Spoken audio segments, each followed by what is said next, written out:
नमस्कार, IND impact में आपका स्वागत है। मैं हूं मनोज सैनी। मोदी 2.0 कैबिनेट का विस्तार, यानी दूसरी बार अब मोदी कैबिनेट का विस्तार हो रहा है। जब सरकार बनी दूसरी बार, तो पहली बार विस्तार होगा कैबिनेट में, लेकिन लंबे समय से इंतजार कर रहे हैं कि आखिर कब नए फार्मूले के साथ नया चयन होता दिखाई देगा। क्या यह माना जाए कि आज वो तारीख आ गई है? चर्चा ऐसी है कि शाम को 6 बजे आज कैबिनेट का विस्तार हो सकता है, लेकिन मोदी सरकार है, जब तक कार्यक्रम डिसाइड ना हो जाए, कार्यक्रम तय ना हो जाए, सूची सामने ना आ जाए, ये चर्चाएं चलती रहती है। ये तो वही जानते हैं, मोदी और अमित शाह साहब, जेपी नड्डा साहब, कि आखिर 6 बजे, लेकिन 6 बजे विस्तार होने जा रहा है और इस विस्तार में किसको जगह मिलेगी, किसका पत्ता कटेगा। चर्चाएं कई तरह की है। युवा चौरों को मिल सकता है मौका। ये भी कहा जा रहा है कि चुनावी राज्य जो है, जहां पर चुनाव होना है, वहां पर विशेष तरह से जातीय समीकरण साधने का प्रयास भी रहेगा। अनुभव के संग साधे जाएंगे जातीय समीकरण। और विस्तार में आज जैसा हम कह रहे हैं, चर्चा बनी हुई। अभी कैबिनेट में करीब 53 मंत्री है, 28 मंत्रियों की जगह खाली है। 2021-22 में यूपी, उत्तराखंड, पंजाब, गोवा, मणिपुर, हिमाचल, गुजरात में चुनाव होना है। चुनावी राज्यों से कम एक चेहरा कैबिनेट में शामिल किया जाएगा। विस्तार के लिए मोदी सरकार ने पहले ही पासा फेंक दिया है। विस्तार से एक दिन पहले 8 राज्यों के राज्यपाल बदले गए। थावरचंद गहलोत को राज्यपाल बनाए जाने से ही मंत्रिमंडल में 5 पोस्ट खाली हुई है। कैसे, ये भी समझिएगा। थावरचंद सोशल जस्टिस मिनिस्टर थे, राज्यसभा सदस्य थे, सदन में भाजपा लीडर थे, भाजपा की सबसे ताकतवर संसदीय समिति केंद्रीय चुनाव समिति के भी वो सदस्य थे। सुषमा स्वराज के निधन के बाद एक महिला के लिए भी जगह खाली है। गहलोत का 3 साल का राज्यसभा का कार्यकाल बाकी है। इसमें भी मोदी को कैबिनेट में ऐसा नया चेहरा शामिल करने में मदद मिलेगी।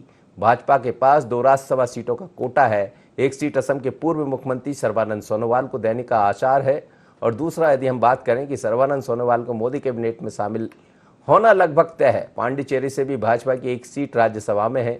सिंधिया का मोदी कैबिनेट में शामिल होना लगभग तय है, और ऐतिहासिक भी होगा क्योंकि सिंधिया को एक संभावित काबिल मंत्री के तौर पर देखा जा रहा है। पर और किसको मिलेगी जगह, तो आज इसी पर हम बात करेंगे। संसद का मानसून सत्र 19 जुलाई से शुरू हो रहा है। नए मंत्रियों को अपने मंत्रालय में घुलने मिलने के लिए वक्त चाहिए। कैबिनेट विस्तार की पहली वजह गवर्नेंस की क्वालिटी सुधारना, जनता की निराशा दूर करना भी बड़ी बात रहेगी। दिशाहीन हो चुकी अर्थव्यवस्था को संभालने का मौका मिलेगा और क्षेत्रीय प्रतिनिधित्व के साथ काबिलियत में संतुलन दिखाई देगा। तो कैसा होगा कैबिनेट का विस्तार? मेरे साथ 3 मेहमान जुड़ रहे हैं। हम बात किसी राजनेता से नहीं करेंगे, वरन उनसे करेंगे जिनसे कोई बातें निकलकर सामने आई। इसलिए हमने 3 वरिष्ठ पत्रकार हमारे साथ जुड़े। दिनेश गुप्ता जी हैं, वरिष्ठ पत्रकार। जयराम शुक्ल साहब हैं, वरिष्ठ पत्रकार। साथ ही संदीप पौराणिक है, वरिष्ठ पत्रकार। आप सभी मेहमानों का बहुत बहुत स्वागत है। सबसे पहले दिनेश गुप्ता जी के पास चलूंगा। सर, क्या कहेंगे आप? आज कैबिनेट का विस्तार होना है। हालांकि मोदी जी के बारे में कहा जाता है कि जब तक सूची हमारे सामने ना आ जाए तब तक कयास कई लगाए जाते हैं। हाँ, एक नाम जरूर है जो मध्य प्रदेश से ताल्लुकात रखते हैं, ज्योतिरादित्य सिंधिया जी। उनका मंत्री बनना तय है। बाकी कौन होंगे और क्या 6 बजे मंत्रिमंडल का विस्तार हो जाएगा? देखिए मनोज जी, ये तो तय है कि सिंधिया जी को मंत्री बनाया जा रहा है। इसकी मैं जो है इसके संभावना को इनकार करने की कोई वजह भी नहीं है। जी हाँ जी। जो चेहरा जिस तरह से मध्य प्रदेश में सिंधिया का है और जैसे सरकार बनी है, उसमें जो है सिंधिया के अलावा और कौन होंगे, ये जो है आप उस तरह से समझेंगे कि यदि मालवा और महाकौशल का जब विषय आएगा तो निश्चित तौर पर वहां भी प्रतिनिधित्व देने की बात होगी। क्योंकि आप देखेंगे प्रदेश भारतीय जनता पार्टी के जो पूर्व अध्यक्ष हैं राकेश सिंह, उन्हें काफी लंबा टाइम लोकसभा में हो गया और उनकी दावेदारी बहुत स्वाभाविक तौर पर है। और जब से सुमित्रा महाजन जी का जो है जिस तरह से उनको राजनीति से संन्यास लिया है, वही तो एक महाकौशल के अलावा मालवा में एक बहुत महत्वपूर्ण कोई भागीदारी कैबिनेट में हो सकती है। ऐसी संभावनाएं हम अनुमान ही भर लगा सकते हैं। क्योंकि दूसरा क्या है, जब जाति पर जाते हैं तो गहलोत साहब अनुसूचित जाति के थे, तो ये लगता है कि बीरेन्द्र खटीक साहब को पुराने अनुभव के आधार पर हो सकता है कि अनुसूचित जाति वर्ग में उनको कोई जगह मिल जाए। तो लेकिन जब तक सूची नहीं आ जाती, कोई भी मंत्रिमंडल की सूची अधिकृत नहीं हो जाती, क्योंकि पार्टी बहुत सारे तरह से देखती है कि उनको जब मंत्रिमंडल में स्थान लेना है तो किस आधार पर उनको लिया जाए। और ये ऐसा तो है नहीं कि वो, अब मुझे लगता है ये जो भी मंत्री बनाए जाएंगे तो 2024 तक रहेंगे। तो पार्टी की रणनीति बड़ी जो है उसमें स्पष्ट होगी कि ऐसे चेहरों को रखा जाए जो निर्विवाद हों और चुनावी दृष्टि से 23 में भी महत्वपूर्ण और 24 में भी। बिल्कुल आप ठीक कह रहे हैं सर। जयराम शुक्ल साहब जैसा कह रहे हैं दिनेश गुप्ता जी कि तमाम तरह के समीकरणों को देखा जाएगा, लेकिन मध्य प्रदेश से क्या आपको नजर आ रहा है? जैसा उन्होंने इशारा किया कि मालवा से भी सुमित्रा ताई के बाद से कोई जगह नहीं मिली है, तो क्या ये चेहरा एक मालवा से हो सकता है? राकेश सिंह की चर्चा तो बहुत तेजी से है कि उनको मंत्री बनाया जा सकता है, पर क्या देख रहे हैं आप और क्या कुछ इस नए मंत्रिमंडल में आपको नजर आता है? मध्य प्रदेश के संदर्भ में कहें तो ज्योतिरादित्य सिंधिया जी का लिया जाना कोई अप्रत्याशित नहीं है। ये तो लगभग तय था जब वो कांग्रेस छोड़कर आए थे और जिनकी वजह से मध्य प्रदेश में सरकार बनी, तो मतलब ये कोई अप्रत्याशित नहीं होगा कि ज्योतिरादित्य जी को मंत्रिमंडल में शामिल किया जाएगा। अप्रत्याशित अब ये होगा कि इनके अलावा किनको शामिल किया जाता है। अब उस दृष्टि से देखा जाए तो देखिए पूरे केंद्र में नए मंत्रियों बनाने की जो कवायद होगी, जो फोकस होगा, वो उन राज्यों के लिए होगा जहां अगले वर्ष चुनाव होने हैं। और उत्तर प्रदेश में चुनाव होने हैं अगले साल, पंजाब में होने हैं, गोवा में होने हैं। तो गोवा से तो अभी किसी को बनाया है राज्यपाल। तो मुझे लगता है कि ज्यादा फोकस वो उत्तर प्रदेश पे करेंगे, क्योंकि उत्तर प्रदेश की स्थितियां ऐसा लोग मानते हैं कि बहुत भारतीय जनता पार्टी के उस तरीके से मजबूती से पक्ष में नहीं है जैसे कि पिछले चुनाव में रही हैं। और इसीलिए वहाँ उत्तर प्रदेश के बंटवारे की भी बात चल रही कि पूर्वांचल और बुंदेलखंड दो राज्यों का उदय हो जाए, और उसकी कवायद चल रही है। मध्य प्रदेश में मुझे लगता है कि ज्योतिरादित्य सिंधिया के बाद यदि किसी की भी बड़ी प्रबल संभावना बनती है तो कैलाश जी की बनती है, कैलाश विजयवर्गीय जी की बनती है।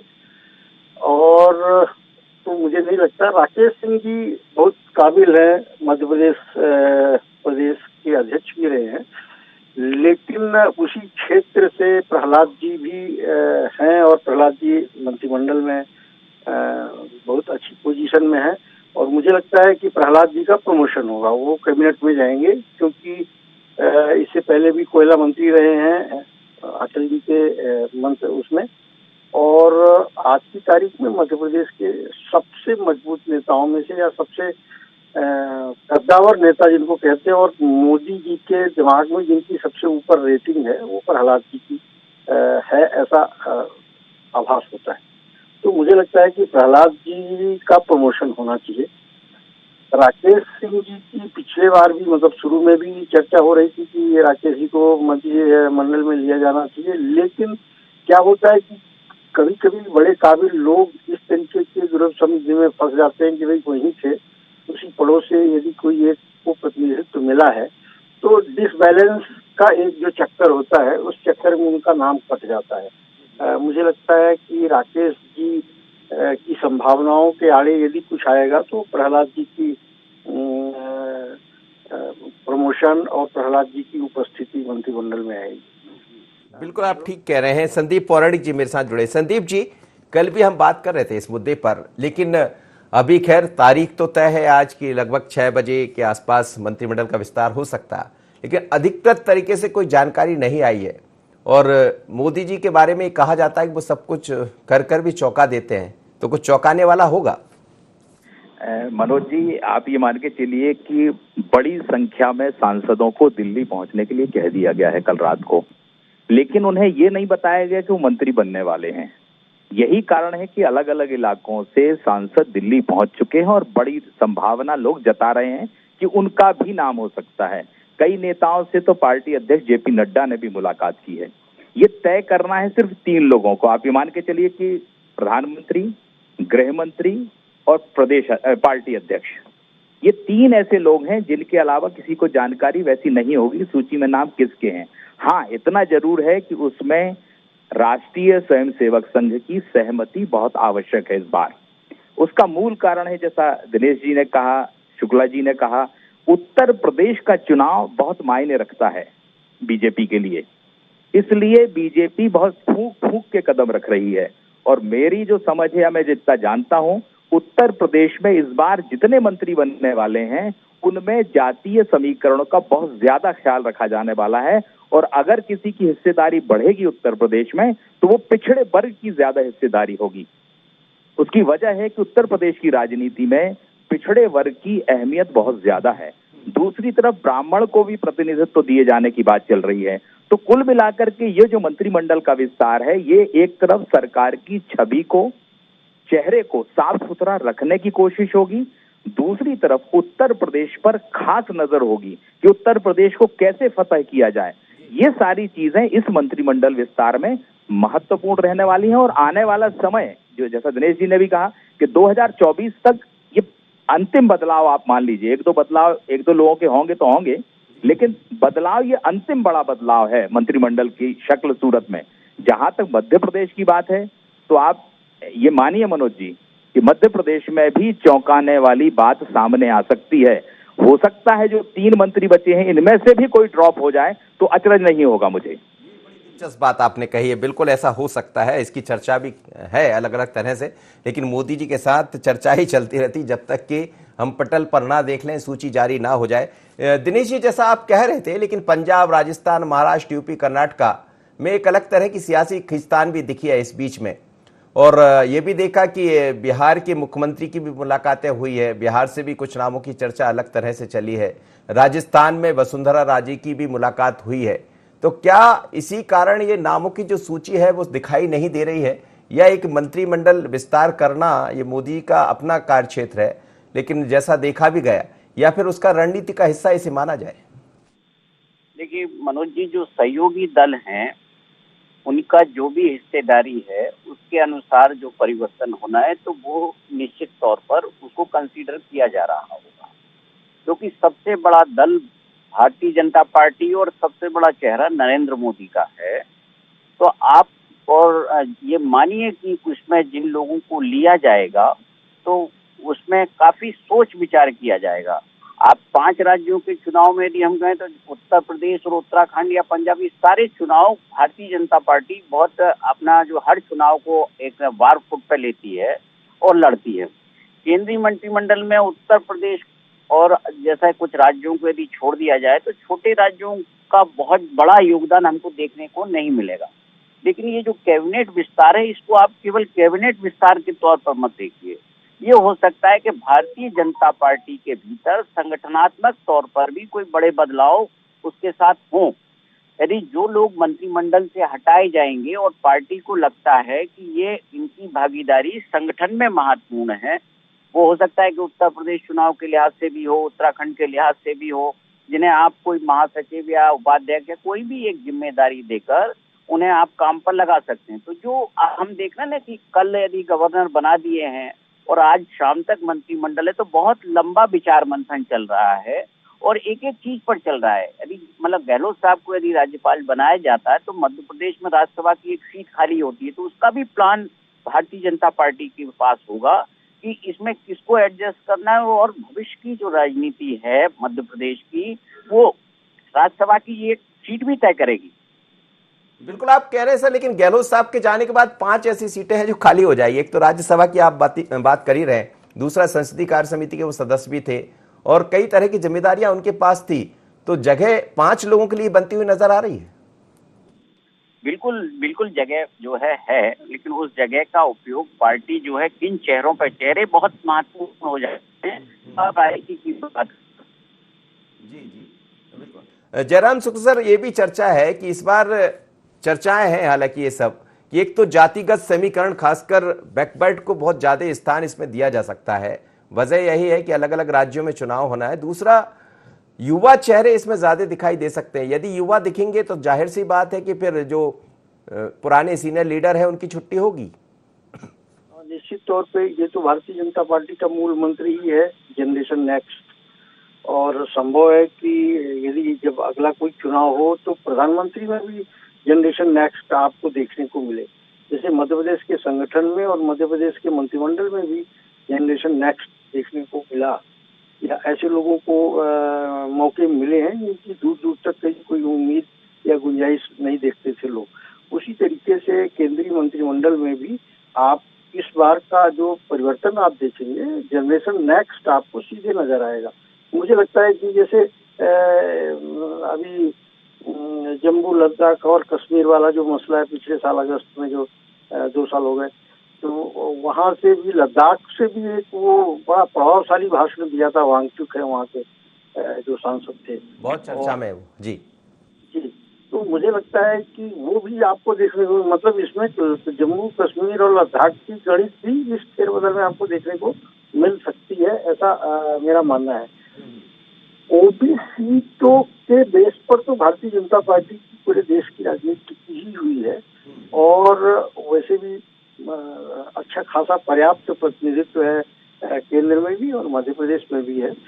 तो वो एक लाइन तो बनी ही रहेगी, क्योंकि मूल बेस जो है, पहले भारतीय जनता पार्टी को बामन बनिया की पार्टी कहा जाता था, और जो ये ओबीसी वर्ग है, पिछड़ा वर्ग है, ये हमेशा समाजवादियों के साथ में रहा है। जैसा कि अभी भी थोड़ा बहुत हिस्सा उत्तर प्रदेश और बिहार में अभी भी समाजवादियों के हाथ में है, लेकिन मध्य प्रदेश में, छत्तीसगढ़ में और अन्य जगह आप देखेंगे तो जो बैकबोन है भारतीय जनता पार्टी का, वो बैकवर्ड है। तो भारतीय जनता पार्टी की जो दूरगामी रणनीति है, वो इस पूरे सेक्शन को, इस पूरे सेक्ट को अपने प्रभाव में लेने का है। तो उस दृष्टि से भी महत्वपूर्ण होगा कि उत्तर प्रदेश में इस तरीके के और नए चेहरे आ जाएं, क्योंकि अब तो नीतीश और मुलायम जी ने पिछड़ा, अति पिछड़ा, दलित, अति दलित, महादलित, मतलब उसमें भी माइक्रो क्लासिफिकेशन कर दिए हैं। तो इन सब चीजों का भी बड़ा ध्यान रखा जाएगा। उत्तर प्रदेश में तो बड़ा गजब का है, वहाँ तो अब जाति के आधार पे भी मतलब दलितों में ये कौन सी जाति के हैं, उसकी पहचान के साथ पार्टियां भी बन रही हैं और लोग भी उभर के आ रहे हैं। तो ये एक बड़ा चैलेंज रहेगा, और उत्तर प्रदेश को मेजर स्टेक इस फेरबदल में मिलेगा, ऐसा मुझे लगता है। जी संदीप जी, एक नया विभाग और सामने, सहकारिता को बढ़ावा देने की बात केंद्र सरकार ने कही है, तो ये भी एक बड़ी जिम्मेदारी होगी, क्योंकि एग्रीकल्चर से इसको अलग किया गया, कृषि विभाग से इसको अलग किया गया। तो क्या सहकारिता के मार्फत भारतीय जनता पार्टी की, केंद्र की सरकार, एनडीए की सरकार एक अलग तरह से प्रतिनिधित्व भी देना चाहती है और क्षेत्रीय संतुलन अलग अलग जगह से साधने का प्रयास होगा? देखिए मनोज जी, ये सहकारिता एक बहुत बड़ा क्षेत्र है। राजनीतिक दलों में अगर हम देखते हैं तो बीजेपी की सहकारिता में वह उस तरह की पकड़ नहीं है जिस तरह की समाजवादी पार्टी से जुड़े लोगों की है। वहां शरद पवार को आप लेते हैं तो बीजेपी का एक फोकस हो सकता है उस पर कि सहकारिता से जुड़ा हुआ एक बहुत बड़ा वर्ग है, राजनीति का एक हिस्सा है। अगर वो अलग विभाग बनता है, अलग मंत्री होता है उसका, तो ये मानिए कि जो देश में कोऑपरेटिव संस्थाएं हैं या सहकारिता से जुड़ा हुआ आंदोलन है, जो जिसमें भाजपा की हिस्सेदारी बहुत ज्यादा नजर नहीं आती। अभी हम देख लें, चाहे इफ्को में चले जाएं, चाहे क्रिप्को में चले जाएं, चाहे और संस्थाओं में चले जाएं, तो वहां पर दीगर राजनीतिक दलों से जुड़े लोगों के सहकारिता के अलग चेहरे हैं। तो बीजेपी हो सकता है, मुझे ऐसा लगता भी है ये सारी चीजें देख के, कि बीजेपी अब सहकारिता के क्षेत्र में भी अपनी जड़ें मजबूत करना चाहती है। कि आज वर्ग बटे हुए हैं ना, हम देखते हैं तो जाति अलग बटा हुआ है, ये सेक्टर अलग बटे हुए हैं, तो सहकारिता एक बड़ा क्षेत्र है और बीजेपी उसको लेके भी प्लान कर रही होगी। अगर सहकारिता का एक नया मंत्री बनता है, नया विभाग खड़ा किया जाता है, तो आने वाले दिनों में बीजेपी अन्य क्षेत्रों की तरह सहकारिता के आंदोलन में भी या सहकारी संस्थाओं में भी अपनी हिस्सेदारी और भागीदारी ज्यादा करेगी और अपने लोगों को वहां वो समायोजित भी कर सकेगी। इसका लाभ पार्टी को लंबे समय तक मिलेगा, ऐसा हो सकता है। दिनेश जी, जो यूथ को आगे लाने की बात कही जा रही कि ज्यादा से ज्यादा युवा, ज्योतिरादित्य सिंधिया जैसे कई और भी चेहरे दिखाई देंगे, तो क्या भारतीय जनता पार्टी में इसके बदलाव के बाद अन्य बदलाव भी, आपने हालांकि शुरुआत में ये कह दिया था इस बात को कि कुछ और भी बदलाव देखने को मिल सकते हैं, लेकिन जो सीनियर लीडर होंगे तो क्या उनको घर भी बिठाला जाएगा या कहीं एडजस्ट किया जाएगा? दिनेश सर मेरे साथ जुड़े। हाँ मनोज जी, देखिए क्या है कि जो भी अभी तक हमने जो देख रहे हैं कि कोई भारतीय जनता पार्टी का ऐसा कोई बड़ा प्लान सामने नहीं आया है कि जिसमें कुछ लोगों को घर बिठाने की बात हो। आप देखिए, जो 70 प्लस की बात बार बार उठती है कि 70 प्लस वालों के बारे में जो है उनको राजनीति से संन्यास ले लेना चाहिए, या उनको जो राजभवन जैसी जो जगह है बड़ी जो है आप उनको सम्मानजनक रूप से उनको स्थापित कर देते हैं और उसके बाद जो है एक सम्मानजनक उनकी राजनीति से वो बाहर चले जाते हैं। तो यदि किसी को घर पर बिठाते हैं तो उसके ठोस कारण होंगे, क्योंकि भारतीय जनता पार्टी की जो राजनीति है, या जिन्हें जब वो मंत्री बनाते हैं या कोई महत्वपूर्ण जिम्मेदारी देते हैं तो अकारण जो है अपमानित करने का उनका कोई इरादा नहीं होता। वो हर कदम उनका बड़ा कैलकुलेटिव कदम होता है कि हमें जो है वोटों के हिसाब से, राजनीति के हिसाब से, क्षेत्र के हिसाब से कितनी जो है जगह है। आप देखिए जो जनरेशन बदलने की जो प्रक्रिया है भारतीय जनता पार्टी में नियमित तौर पर चलती रहती है। अरे हमने सुंदरलाल पटवा और कैलाश जोशी के बाद यदि शिवराज सिंह चौहान को देखा है, या केंद्र में आपने नरेंद्र मोदी को देखा है, अमित शाह को देखा है, तो ये उसी प्रक्रिया का हिस्सा है। तो युवाओं को जब आप ज्यादा संख्या में लोग भारतीय जनता पार्टी में हो तो बहुत सारी जगह बहुत सारे दलों के लोग छोड़कर भी आए हैं, उनको भी आपको साथ रखना है, क्योंकि जब आप कांग्रेस मुक्त भारत के सपने पर चलते हो तो आपको उन लोगों को सम्मान देना होता है। तो कई पार्टी के जो लोग हैं उन्हें सेक्रीफाई करना पड़ता है, समझौता करना पड़ता है, उन्हें बिठाया जाता है, मनाया जाता है। ये जो प्रक्रिया है वो निरंतर कई दिनों से चल रही है, और ये आज शाम इस पूरी जो है आपके मंथन से बाहर आया वो सामने आ जाए। नहीं सर, जैसा आप कह रहे हैं कि आज शाम बाहर आ जाएगा, पर अभी तक कोई आधिकारिक तौर पर क्या राष्ट्रपति भवन में भी ऐसा कहा जरूर जा रहा है कि सूचना दी, लेकिन विधिवत कोई जानकारी नहीं है, तो ऐसा तो नहीं कि और इंतजार करना पड़े? नहीं, अब वो तो अनुमान लगाए जा रहे हैं, या तो आज शाम को होगा या कल सुबह होगा। लेकिन जिस तरह से गवर्नर बदले गए हैं या जो देरी भी हो रही है, तो मामला उतना आसान नहीं है, क्योंकि एक व्यक्ति किसी क्षेत्र के बारे में कुछ सोचता है, लेकिन जब कोई एक ओपिनियन डिफरेंट आती है और वो गंभीर होती है तो फिर आपको नए सिरे से विचार करना होता है। क्योंकि मैंने जैसा कहा ना कि ये 2024 तक ये जो स्थितियां हैं ये आपको मंत्रिमंडल यही रहना है, इसमें कोई बहुत बड़ा बदलाव नहीं होना है। तो इसलिए हर कदम जो है बड़े सोच समझकर जो है पार्टी उठा रही है, और वो विपक्ष को भी कोई मौका नहीं देना चाहेगी कि जो इसमें कोई विवादास्पद चेहरे हों या ऐसी कोई रणनीति हो भारतीय जनता पार्टी की जो हर लिहाज से जो है उनको नुकसान पहुंचा। क्योंकि उत्तर प्रदेश के साथ साथ आपको और भी राज्यों में जाना है, और जो कांग्रेस का जहां अच्छा प्रभाव है, आप उत्तराखंड और पंजाब में देखेंगे, ये तो आप कांग्रेस वहां लगता है कि वो फाइट देने की स्थिति में, तो हर चीज जो है राजनीतिक कैलकुलेशन पर निर्भर करती है और उसी पर फैसला होगा। जी जी, जयराम सुख सर, मैं आपसे एक अंतिम प्रतिक्रिया लेना चाहूंगा, फिर संदीप जी के पास भी जाऊंगा। सवाल ये भी है कि जो आप देख रहे हैं, रामविलास पासवान के बेटे चिराग ने पत्र लिखा, दूसरी तरफ नीतीश कुमार की मुलाकात भी हुई और उन्होंने अपनी बातें रखी। हालांकि वहां से नाम जो 2-4 दिखाई दे रहे हैं लगभग उन्हीं पर मोहर लगती है, पर कुछ और भी ऐसे राजनीतिक समीकरण दिखाई दे रहे हैं। तो क्या सब कुछ आसान नजर नहीं आ रहा है?